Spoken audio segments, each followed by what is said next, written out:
લોકોની તપાસ ચાલી રહી છે અને આ સમયે જ મોટી સંખ્યામાં આ મહિલાઓએ હલ્લાબોલ કર્યો હતો। તો પોલીસ કાફલો ક્રાઇમ બ્રાન્ચ પર તૈનાત કરવામાં આવ્યો છે। મહિલા પોલીસ પણ મોટી સંખ્યામાં ત્યાં ખડકી દેવામાં આવી છે।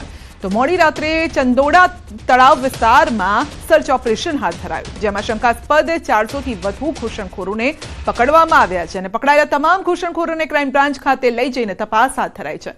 ઘૂસણખોરો બાંગ્લાદેશના છે કે નહીં, અન્ય કોઈ જગ્યાના છે તે અંગે તપાસ ચાલી રહી છે।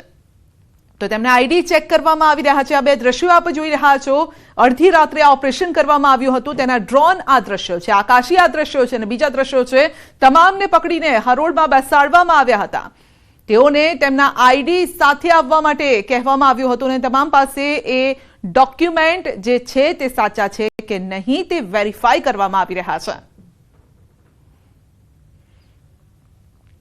पुलिस और गुजरात सरकार इस विषय को बहुत ही गंभीरता पूर्वक लेती है और इस विषय को का सलूशन लाने के लिए हमारे राज्य के माननीय मुख्यमंत्री श्री और हमारे राज्य के गृह मंत्री श्री दोनों की तरफ से हमें सतत हमेशा मार्गदर्शन मिलते रहा है और उस मार्गदर्शन के तहत आज जो बहुत ही बड़ी अभूतपूर्व ऐतिहासिक सफलता जो अहमदाबाद शहर और सूरत शहर पुलिस को मिली है, मैं अहमदाबाद शहर के सीपी और सूरत शहर के सीपी और उनके तमाम टीम के सभ्यों को बहुत बहुत अभिनंदन देता हूं।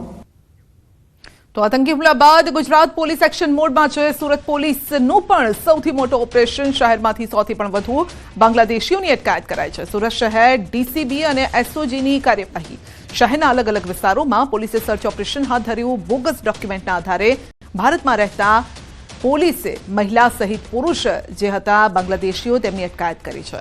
કાર્યવાહી અંગે જેસીબી ક્રાઇમ રાઘવેન્દ્ર વત્સનું નિવેદન છે કે સુરતમાં ગેરકાયદેસર રીતે વસતા બાંગ્લાદેશીઓ સામે આ કાર્યવાહી ચાલી રહી છે।